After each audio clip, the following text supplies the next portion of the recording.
Tolee, akkam jirtu kabajamtoota hordoftoota Oromiyaa Education Tuubii har'a kan nuti hojii ilaallu akkaataa dubbisaa baayoloojii irratti jechuudha. Akkuma beekamu paartii maazii xumurree jirra. Paartii maazii erga xumurree paartii baayoloojiitti dabarree jira jechuudha. Paartii kana irratti akkaataa dubbisaa akkamittiin dubbisuu akkasiin qabdan qabadhee dhufee jira jechuudha. Innis baayoloojiin gaa sabjektii biraarraa kan inni adda ta'u gaaffii konseptiidhaa fi akkasumas dubbisa yeroo dheeraa kan gaafatudha jechuudha. Garuu immoo karaa salphaa ta'ee fi akkamittiin dubbisuu akkasiin qabdanii yeroo kam keessan akkamittiin seevii gochuu akkasiin dandeessanii akkasumas haala salphaadhaan immoo akkamittiin dafee akka inni isinii galuu danda'u kana ilaalcha keessa gashuutiin isinii qabannee dhufneerra jechuudha. Jalqaba irratti kan isin beekuu danda'udha qabdanii must be read as link. Linkii goonee keenya irraa ilaaltaniitu jedhee mayyaadha. Telegiraamii keenya Oromiyaa Education Tuubii irraa isa paabliikii irraa jechuudha. Asirras keenyee jirra. Akkaataa itti linkii ta'ee jirutti dubbisuun dirqamadha. Daftanii xumuruudhaaf jechuudha. Yeroo keessan itti fayyadamuudhaaf akkaataa itti linkii ta'ee jirutti dubbisuun dirqamadha jechuudha. Fakkeenyaaf chaaptarii sadaffaa kan kutaa 10ffaatii fi dabartanii hidhattanii 12 chaaptar 5 samma barachaa jirtan niw kaarikulamii jechuudha. Isa kan isin dubbisuu qabdan walitti fiddaniiti jechuudha. Walitti fiddanii dubbisuu danda'udha qabdu. Fakkeenyaaf kan kutaa 10 sana erga dubbistanii xumurtanii hidhattanii chaaptar 5 sana dubbisuu danda'uu qabdu. Wanta haaraa isinitti ta'e achi keessaa konseptiin addaa maal hidhattanii adda baasanii dubbisuu danda'udha qabdu jechuudha. Inni kun egaa linkii gootanii dubbisuun dirqama yeroo keessan itti fayyadamuuf jechuudha. Inni kan biraan immoo boqonnaa tokko irraa gara boqonnaa biraatti yeroo dabartu gaaffii boqonnaa sanaan wal qabatan kallattii hundaan hojjechuudha. Boqonnaa tokko fixeen boqonnaa biraatti darbaara hinnan ta'e. Fakkeenyaaf chaaptarii tokkoffaa kan kutaa 9 irraa kee dubbisaara hinnan ta'e kan kutaa 9 sana amman xumure. Ergan xumuree booddee jechuudha.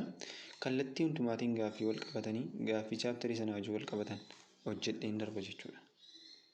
Kallattii hundumaatiin kallattii tokko qofa irra osoo hin taane kallattii hundumaatiin konseptii isa ta'u fakkeenyaaf kan kaalkuleeshiniitiin wal qabatan isa ta'u deebi'ee immoo daayirektii kitaabarraas kan dhufe wajjin haa ta'u kana yaadeetanii maalan godhaa kafarii godheen darba jechuudha. Kafarii godhee darbeera isa kana. Boqonnaa kamiin iyyuu akkasiin ergan xumuree booddee yeroo keessa deebii ergan hundi isaa xumuree booddee immoo yeroo keessa deebii qabaachuun dirqamadha. Baayoloojii irratti jechuudha. Sababiin isaa wanta tokko gaafa dhageessanii yeroo jalqabaatii fi numa dhageessu wanta sana numa dhageessu garuu addan baafattan garuu ammas gaafa irra deddeebitanii dhageessanii wanticha adda baafachuutu deemtu jechuudha. Garuu akka al tokkoon dhageessanii adda baafachuu sababii hin dandeenyeef irra deebi'uun dirqamadha jechuudha. Kanarratti saayinsiin maal jedha isinitti fakkaate jecha tokko qabachuudhaaf fakkeenyaaf jecha haaraa dhageessee yookiin dubbistee qabachuudhaaf yeroo 10 irra deebi'uu qabda jedha saayinsiin jechuudha jecha tokko.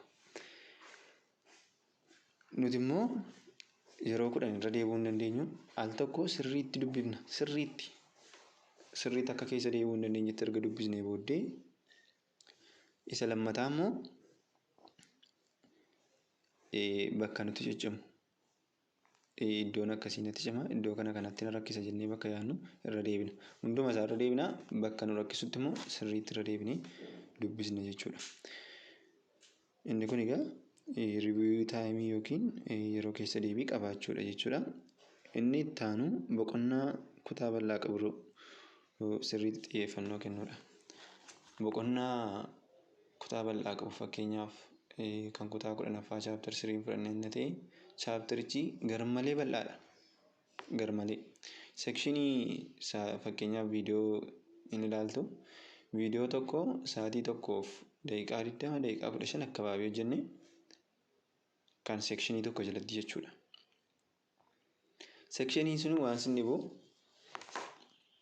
gaggabaabsinee shoortii nootii sababii baafneef malee utuu kitaabarraan ibsine ta'eetii sekshinii tokko sa'aatii 2 sa'aatii 3 waan fudhatudha.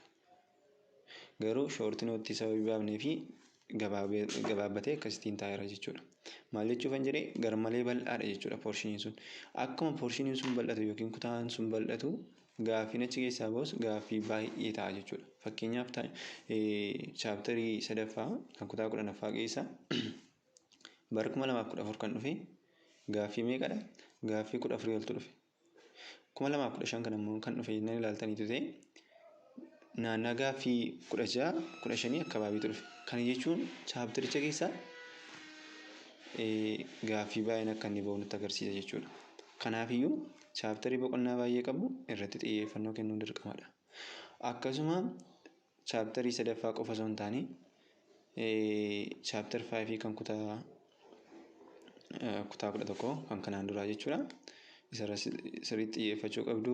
Akkasumas kan kutaa 9 chaaptarii 3ffaa isarratti sirriitti xiyyeeffachuu danda'uudha qabdu jechuudha. Kana malee immoo chaaptaroota konseptiin isaanii bakka lama jiran fakkeenyaaf nervi siistemii yookiin waa'ee human baayoloojii chaaptarii kan kutaa 10ffaa chaaptarii 3 fi kan 12 immoo chaaptarii 5 irra kan jiru isammaa kana jechuudha. Achirraa diippilii fiduu danda'u baay'isawii.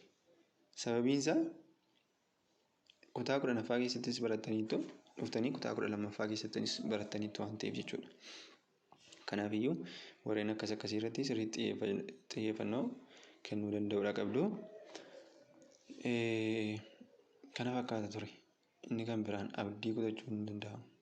Abdii kutachuus hin qabdanii jechuudha. Kan si nafe na baay'ate sa'aatii kanatti yeroo muraasadha. Isa kana dirqama jabaattanii hojjechuu danda'uudha qabdu.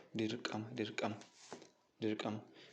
Firiin isin argachuu jirtanii ji'oota si'afte kana gidduutti kan murtaa'uudha jechuudha. Beekumsa bartanii fakkeenyaaf hunduma isaa 9 kaasanii 12 amma hunduma isaa xumurtanii jirtu yenna ta'e beekumsa sana ammoo walitti hin qabanne yenna ta'e akkaataatti gaaffii hojjetan walitti qabattanii hin jirtan yenna ta'e akkasumaanii jechuudha. Waan tokko isin hin fayyadu. Kanaafiyyuu gaafa dubbistanii sirriitti beekumsa keessanis walitti qabachaa deemuun gaariidha. Jabaadhaa nuti immoo amma nu danda'ame humna keenyaanis beekumsa keenyaanis kallattii hundumaatiin isin bukkee jirra. Isin immoo gara fuulduraattis namoota gurguddoo taatanii iddoo guddaa akka isin geessan abdiin qabaa nan amanas jechuudha. Jabaadhaa. Thank you.